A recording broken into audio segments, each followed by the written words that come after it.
Welcome to bike life. Anything that can go wrong will go wrong twice. Welcome back, motorized bike enthusiast. In today's video, we'll be testing the belt drive system for a motorized bike. As requested from a handful of viewers, we purchased a generic belt drive kit off of Amazon for about $60. Seeing that this kit comes with no instructions, we'll also be covering the installation process in this video and any little issues we run into along the way. Once the installation is complete, we'll head off into the woods to take a nice golden hour ride and see how the belt handles the trails.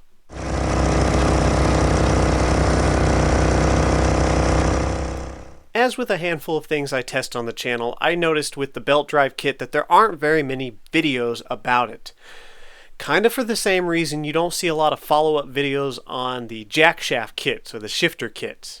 Yes, people put them on their bikes and post a video about it, but they don't do a follow-up for reasons which will become very clear throughout the video. I noticed the old Zeda Motorsports channel, which has since changed its name, had a video about the belt drive, and they claimed they were going to do a follow-up review with them attempting to beat it up with some torquey motors. That video never came, or at least I couldn't find it. If you did, please post it in the comments below, but I searched their channel and never found a follow-up review on the belt drive. That's a red flag right there. A second channel I noticed that did some minor reviews of the belt, which was a little more thorough than the Zeda just posting a video about it, was the Southern Customs Motorized Bikes. He did an unboxing and a quick review, which did have some helpful information in the video. However, he never did a follow-up review as promised, which is kind of another red flag. So there's probably a good reason for that, and you guys are going to find out why in this video. But don't fret, because I believe this belt drive kit actually is a good kit for certain setups, just not for mine. Anyways, let's get on to it. Installation is pretty straightforward. We start by removing the rear wheel and chain, of course, but the process of installing the belt sprocket on the rear wheel is identical to a standard rag joint. So we're going to skip past that tedious process and just move on to the engine sprocket. Since we have to remove this cover to get to the sprocket anyways, we're going to go ahead, clean, examine, and re-grease the clutch cam bucking bar and the bucking bar bearing while we're at it. To remove the stock sprocket from the engine, we'll need a 19mm socket, something to hold on to the sprocket with. I'll be using a pair of pliers, and then the puller that came with your engine kit. We'll start by removing the nut that holds the sprocket onto the bike.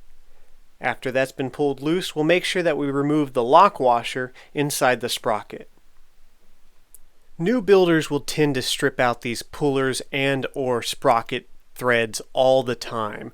It's a common mistake, and I'm going to help you prevent that from happening. When using the gear puller on these sprockets, there's two very important things you need to do. First off, you need to make sure that you thoroughly clean the threads on the puller and on the sprocket as best as you can. I'll use some WD-40 and a rag. Next, you need to make sure that the puller is screwed into the thread as far as it will go without cranking down on it as hard as you can. You still need to be able to remove the puller when you're done, so don't put too much torque into it, but you do want to make sure that as many threads are biting onto the sprocket as possible. If done correctly at this point, you can usually just apply some impacting force to the puller and it'll pop the sprocket right off the shaft. On older bikes, however, you may need to use a pair of pliers to hold the sprocket in place. Another trick you can use is to put a bit of chain around the sprocket and a screwdriver through the chain, just something to keep the sprocket from moving. In my case, this is a relatively new motor, so the sprocket was easy to remove just by impacting it with the palm of my hand.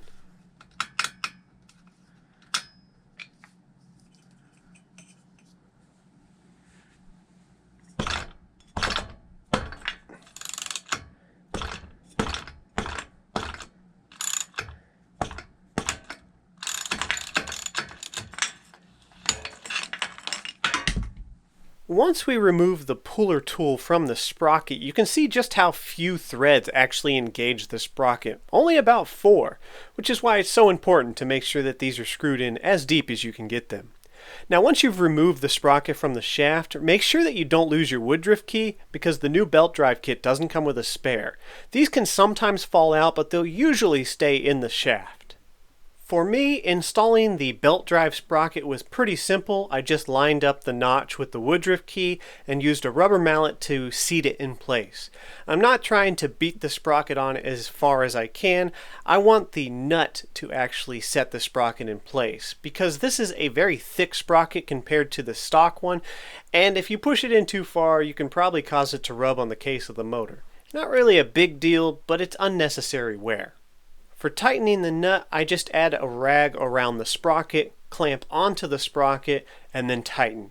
You don't want to over tighten this, so don't put all your strength into it because these threads can strip out pretty easy. On the flip side, you don't want this nut to come loose because it can cause some major issues while you're riding, so it's not a bad idea to add some thread locker. Although we're not covering the installation of the rear sprocket in this video because, as I mentioned, it's identical to the standard chain sprocket, there are a few things I wanted to cover. It looks like this will mount to pretty much any kind of adapter I've ever seen on a motorized bike, via a clamp-on hub adapter, a disc brake style adapter, or the standard rag joint. And there's another bonus.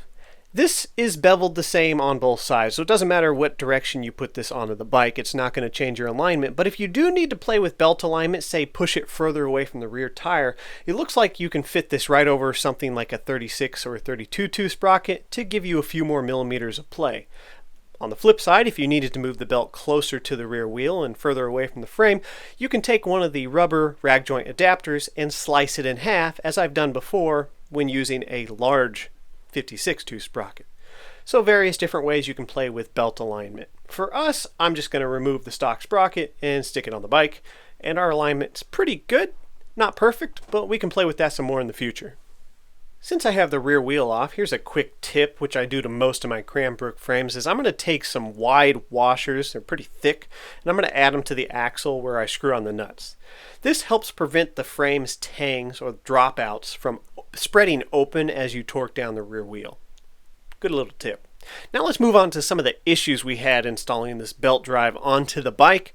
Luckily, there were no major headaches, but there is some important things you need to know. The first issue I ran into was clearance between the sprocket and the coaster brake arm, especially where it clamps onto the frame. It was so tight that I couldn't fit the screw in here. And you need to make sure that this is secured so it doesn't spin and loosen up your wheel bearings. Even if you don't plan on using the coaster brake, you still might accidentally backpedal every once in a while. So to solve this was pretty simple. I just took a pair of channel locks and bent the tang outwards, and that solved that problem. Unfortunately though, I still have a bit of rubbing. The sprocket clears the frame by a few millimeters, but not the actual clamp for the coaster brake arm. Not a big deal. I'll probably just take a Dremel and shave off a bit of the sprocket, just like a millimeter, and that should clear right up. Or I'll just leave it and let it rub itself out. Who knows? The only other real issue I've had with this so far has been belt tension, and that's very important on this build. Unfortunately, the stock spring tensioner won't work. First off, it doesn't take up enough slack, and second, a spring tensioner wouldn't work with this anyways because when you go to start your bike, all the slack would move to the bottom and just cause the belt to slip over the cogs.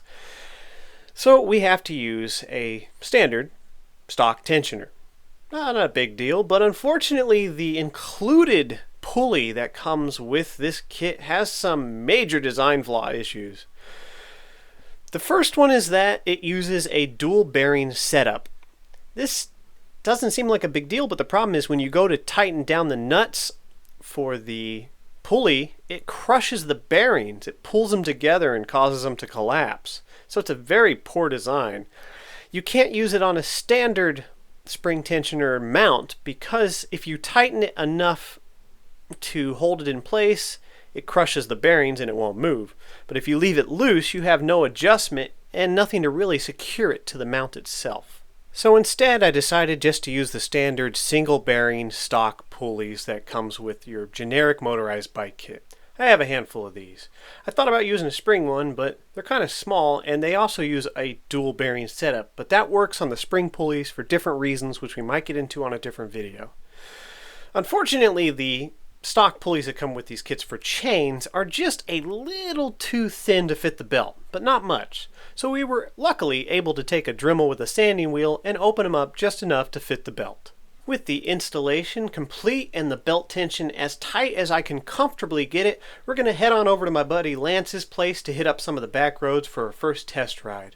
After the ride's complete, we'll come back with my final conclusion on this kit, thoughts and opinions. Well, let's see if we can get it started.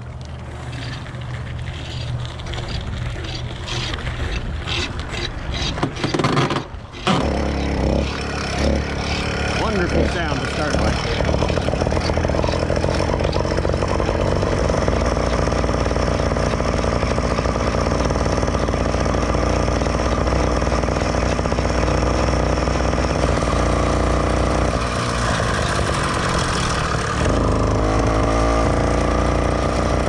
You smashed any of them big ruts yet?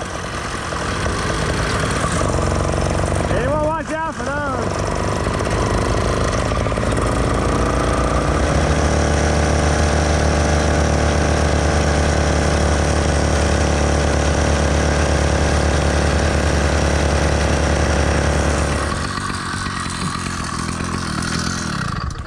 Good tip for you and for my viewers. Anytime you're coming up to a bridge, like them little bridges we get, or a side street, any kind of intersection at all, even if it's just like a little logging intersection, that's where you really want to watch out for them ruts. Those before, after bridges and at intersections is where you get most of your ruts. It's where people usually just grind up the road or their tires slip or stuff. So that's where you watch. We're taking it nice and easy, cruising perfect speed, because with all these shadows, you're not going to see any of them ruts until they about that close. And those are the #1 killer of front forks. I ain't been down this road in a long time. No telling how many trees are going to be down. I went down it after the hurricane in Suzuki. How bad was it?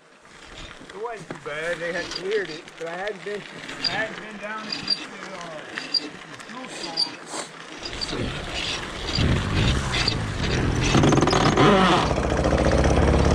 some teeth slipping.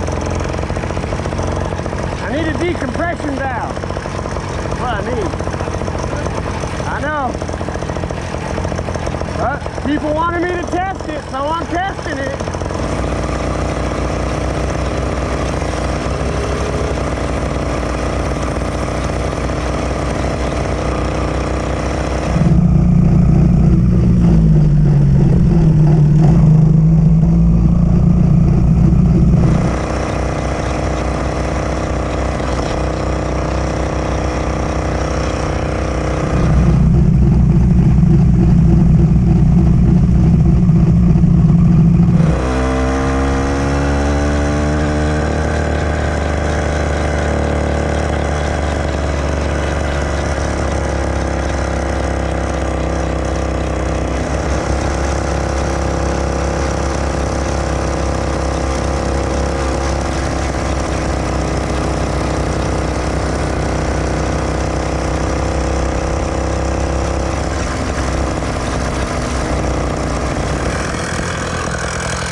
Oh, why did I shut it off? I'm so used to cutting it off with this belt.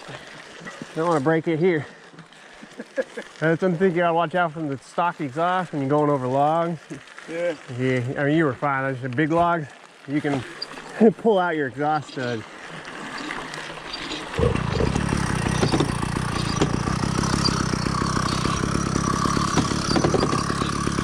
Guess I'm gonna have to do it.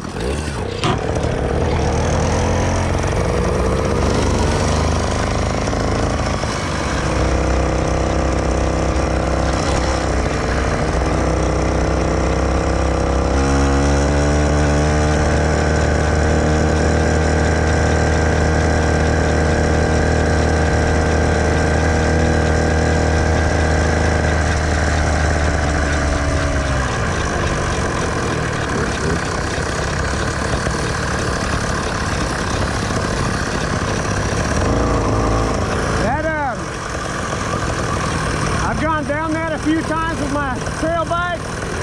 That is a fun trail on the bike. Yeah.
It's a long way back to the truck. Nice long ride.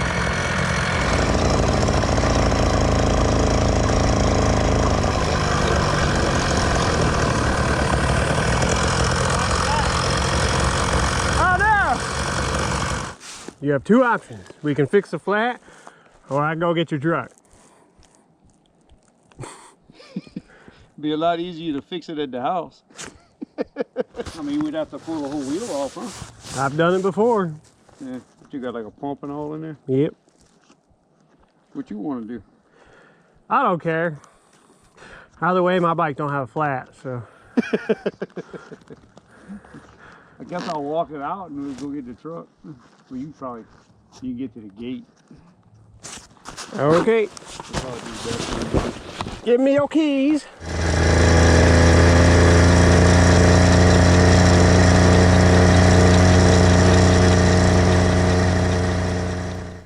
So unfortunately our trip was cut short a few miles in because Lance got a flat tire.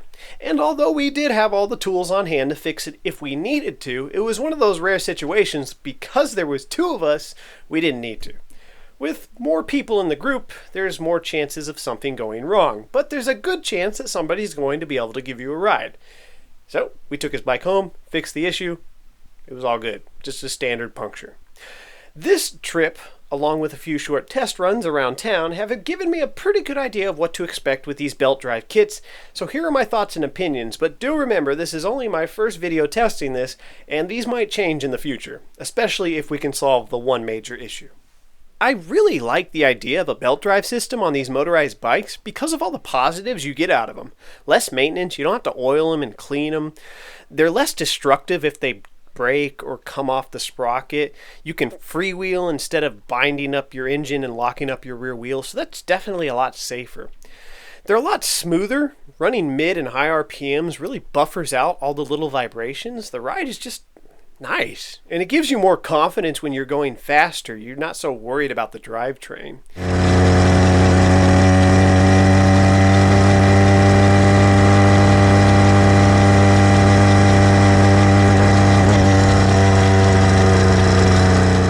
It's also technically quieter when you're coasting with the motor off. You can definitely tell the difference, but it's not really a big deal because once you turn the motor on, I promise you can't tell the difference unless you have like a really good silencer.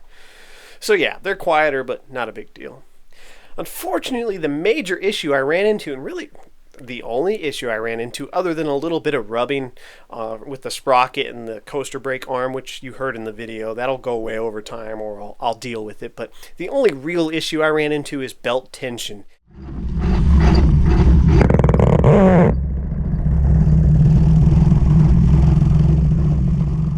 It is incredibly important to have really tight tension on this belt because when you go to start it, if it has just a little bit of slack in it, it will just slip and start chewing up your teeth. Now, I had my belt tension set pretty tight and it still chewed up the belt every time I went to start it. Now, I didn't see any visible damage to the teeth. They look okay for now, but I can guarantee you if I kept doing this for a long enough time, those teeth on the belt are going to just get eaten away. I also noticed that if you have enough power in your motor, the belt will slip. Same as when you go to start it. If you're going uphill full throttle, you'll notice it kind of slip a little bit. If you're trying to go from a dead stop without pedaling much, it definitely slips the belt. And if you hit rough terrain with a little bit of throttle input, it can cause the belt to slip. So belt slippage is the major issue we got to deal with here. Now, for now, I'm just going to try and tighten it up a little bit more. And I may even try adding the spring tensioner as just an additional amount of tension on the belt along with the stock tensioner. Hopefully that will help solve it. But if I can't get the belt to stop slipping when I start the bike, there's no way that this is going to last for an extended period of time. Where I think this kit really will shine is on pull start kits. Obviously, 4-stroke guys can definitely benefit from a belt drive kit because I don't see any negatives other than an efficiency loss. Yeah, you're going to lose a little bit of fuel economy because they're just not as efficient as a chain, but all the positives just tend to outweigh that, and the fuel economy on these bikes is always so good anyways, and it's not really going to matter.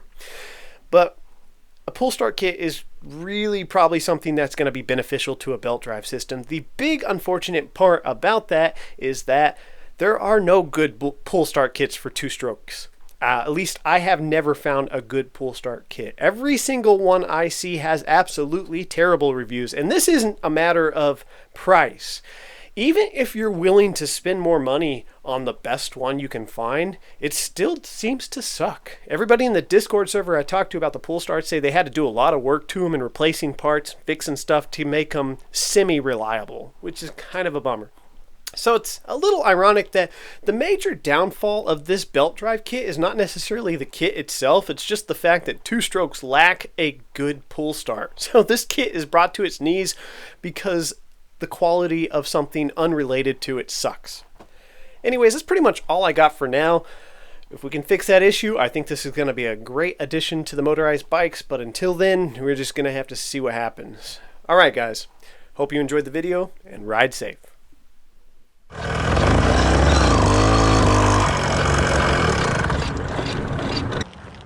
Well, it don't look like I'm missing any teeth, and that rubbing you're hearing is just because this little mount for the coaster brake arm is rubbing against the sprocket.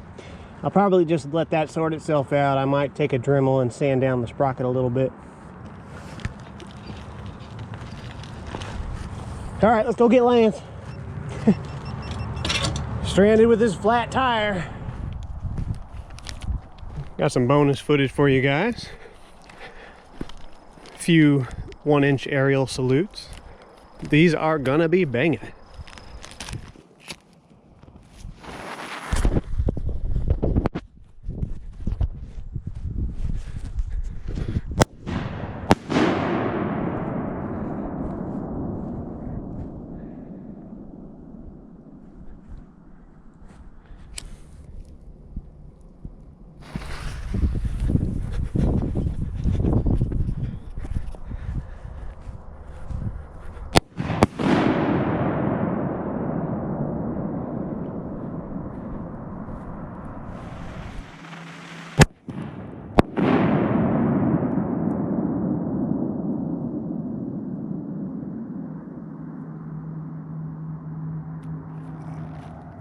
Banging.